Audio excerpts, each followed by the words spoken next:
Welcome to our study this week of Judges chapter 6, verses 7 to 24. My name is Scott Rainey. I serve with the Church of the Nazarene in the area of Nazarene Discipleship International, or NDI. This adult Sunday school video lesson is provided in collaboration between the Foundry Publishing and NDI. The Sunday school lesson is intended to support the local church's efforts to make disciples who make disciples. Please feel free to use this video in any way that helps your church or its families. As with other stories in the book of Judges, the story of Gideon, one of Israel's judges, begins with Israel suffering because of their sin. Judges chapter 6, verse 1 records for the fourth time in Judges that the Israelites did evil in the eyes of the Lord. About a generation after the victory of Deborah and Barak, last week's lesson, Israel once again tried to fit in with the people around them and began to worship the gods of the Amorites, according to Judges chapter 6, verse 10. Who were the Amorites? They were actually descendants of Ham, one of the three sons of Noah. Noah had three sons who all entered the ark with him. Their names were Shem, Ham, and Japheth. According to Genesis chapter 10, verse 6, Ham was the father of Cush, Egypt, Put, and Canaan. Canaan became the father of the Amorites, according to Genesis chapter 10, verses 15 and 16. The Amorites were living in the land of Canaan when Joshua and the Israelites first entered the promised land. Joshua had had a great victory over the Amorites, recorded in Joshua chapter 10. It was an epic battle. Joshua 10:10 says, "The Lord threw the Amorites into confusion before Israel. So Joshua and the Israelites defeated them completely at Gibeon. The Amorites ran and Israel pursued them. As the sun was setting, Joshua prayed to God that the sun would stand still so that the Israelites could defeat their enemies, and God answered." Joshua chapter 10, verses 13 and 14 say this: "The sun stopped in the middle of the sky and delayed going down about a full day. There has never been a day like it before or since, a day when the Lord listened to a human being. Surely the Lord was fighting for Israel." Then we learn in verse 20 that a few survivors of the Amorites managed to reach their fortified cities. The Amorites remained and continued to live among the Israelites. In fact, if you remember from a couple of weeks ago, Judges chapter 2, verse 21 reveals that because Israel had violated their covenant with God, God had said, "I will no longer drive out before Israel any of the nations Joshua left when he died." The Amorites became one of the nations that remained in Israel after Joshua's death. The people of Israel compromised again and again and began to worship the so-called gods of the Amorites. As a result of Israel's unfaithfulness, nomadic gangs invaded their land. The worst of these raiders, as we get into our lesson for today, were the Midianites. The oppression of the Midianites was so harsh that many Israelites dug shelters into the rocky areas of the mountains that surrounded them. When the Israelite crops began to grow, the Midianites in massive numbers would descend on the land and plunder the harvest, allowing their animals to forage on them. Judges chapter 6, verse 6 says, Midian so impoverished the Israelites that they cried out to the Lord for help. Would the Lord listen and respond to the cries once again? Let's pick up the story in Judges chapter 6, verses 7 to 24. Judges chapter 6, verses 7 to 24. When they cried out to the Lord because of Midian, the Lord sent a prophet to the Israelites. He said, "This is what the Lord, the God of Israel, says. I brought you up out of slavery in Egypt. I rescued you from the Egyptians and from all who oppressed you. I drove out your enemies and gave you their land. I told you, I am the Lord your God. You must not worship the gods of the Amorites, in whose land you now live, but you have not listened to me." Then the angel of the Lord came and sat beneath the great tree of Ophrah, which belonged to Joash of the clan of Abiezer. Gideon, son of Joash, was threshing wheat at the bottom of a winepress to hide the grain from the Midianites. The angel of the Lord appeared to him and said, "Mighty hero, the Lord is with you." "Sir," Gideon replied, "if the Lord is with us, why has all this happened to us? And where are all the miracles our ancestors told us about? Didn't they say, 'The Lord brought us up out of Egypt'? But now the Lord has abandoned us and handed us over to the Midianites." Then the Lord turned to him and said, "Go with the strength you have and rescue Israel from the Midianites. I am sending you." "But Lord," Gideon replied, "how can I rescue Israel? My clan is the weakest in the whole tribe of Manasseh, and I am the least in my entire family."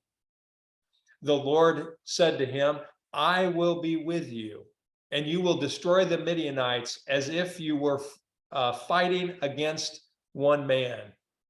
Gideon replied, "If you are truly going to help me, show me a sign to prove that it is really the Lord speaking to me.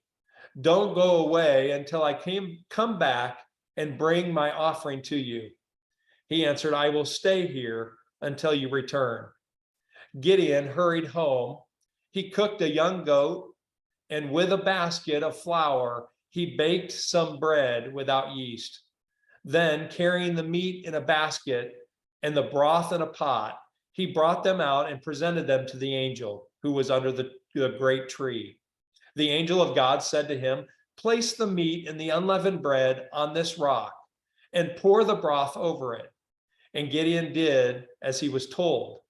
Then the angel of the Lord touched the meat and bread with the tip of his staff in his hand, and fire flamed up from the rock and consumed all he had brought. And the angel of the Lord disappeared. When Gideon realized that it was the angel of the Lord, he cried out, "O sovereign Lord, I am doomed. I have seen the angel of the Lord face to face." "It is all right," the Lord replied. "Do not be afraid. You will not die." And Gideon built an altar to the Lord there and named it Yahweh Shalom, which means the Lord is peace. The altar remains in Ophrah in the land of the clan of Abiezer to this day.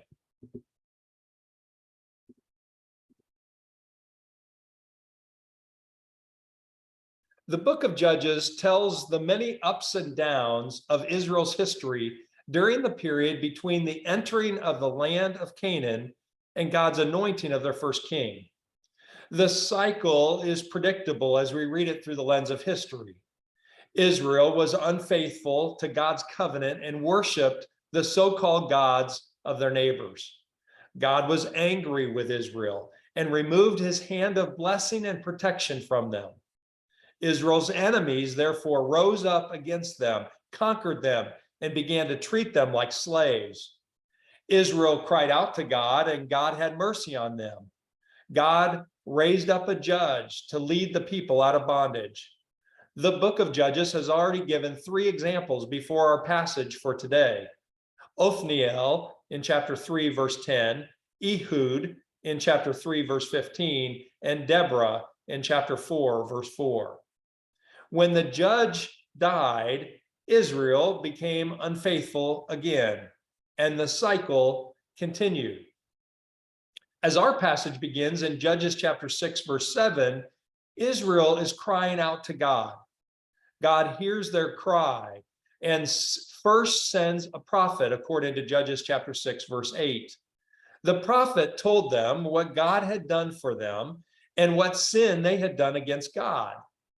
God had brought them up out of Egypt. He had rescued them from the hand of the Egyptians. He delivered them from the hand of all their oppressors. He had driven their oppressors out before them and had given Israel their land. God was faithful to his covenant and desired the same faithfulness from Israel. Israel, however, was unfaithful. God had called them to worship only him. They did not listen to the Lord. Instead, they worshiped the so-called gods of the Amorites. The prophet told the truth about Israel. The people had followed the gods of popular culture instead of listening to the one true God. This was a temptation of every generation during the period of the Judges and continues to be a temptation even in the 21st century. Will we listen to the Lord and will we follow his ways? A prophet had spoken. The Lord had called. Gideon, the central Israelite that we will soon learn about, undoubtedly heard God's call through the prophet, but he didn't respond to it. He continued to act as if the gods of the Midianites controlled life, as we shall soon see. Since he wouldn't listen to the prophet, would he listen to an angel? In verse 11, an angel of the Lord appeared in the city of Ophrah.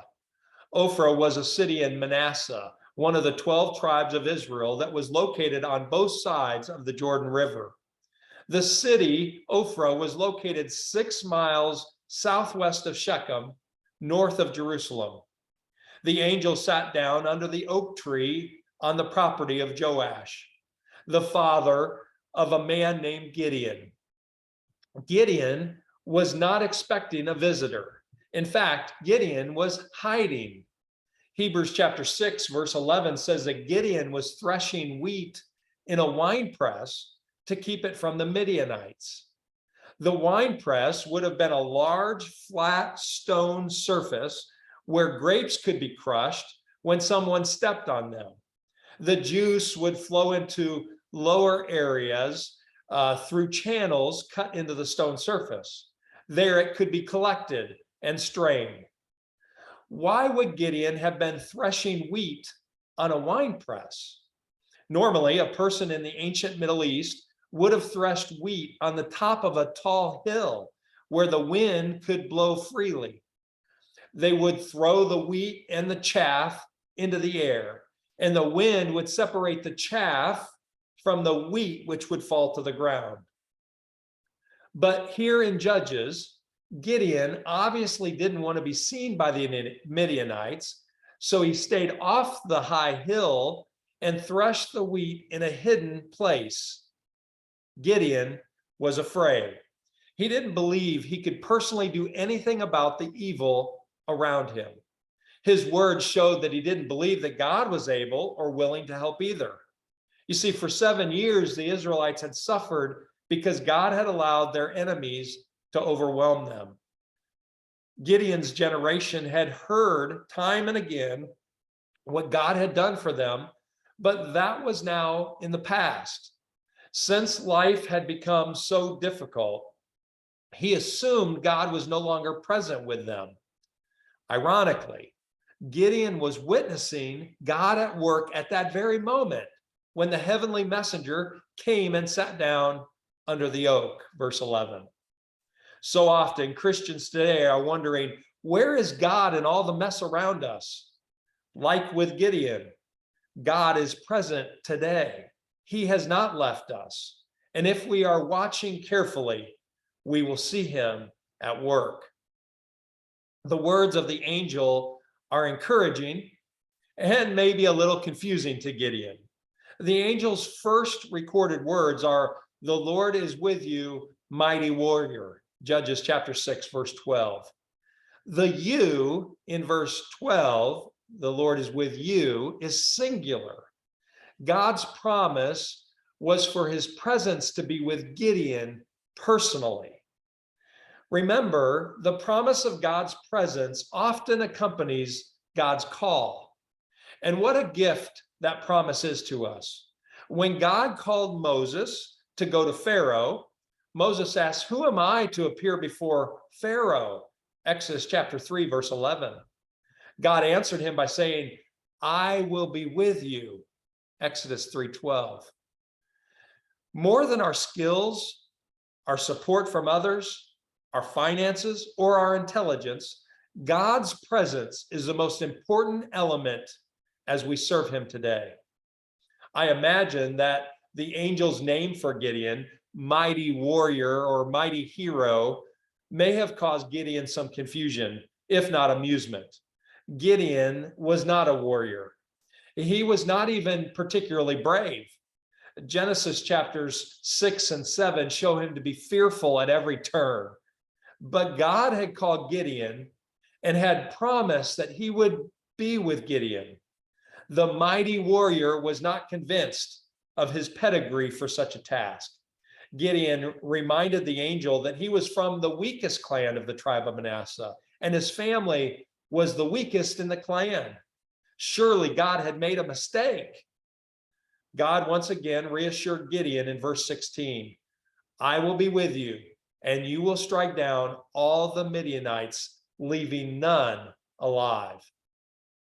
Let me mention something about the English words offered in Judges chapter 6, verses 11 to 16. It's clear in the Hebrew that Gideon does not know he is speaking with Yahweh. The New International Version uses the word Lord in all caps when referring to Yahweh.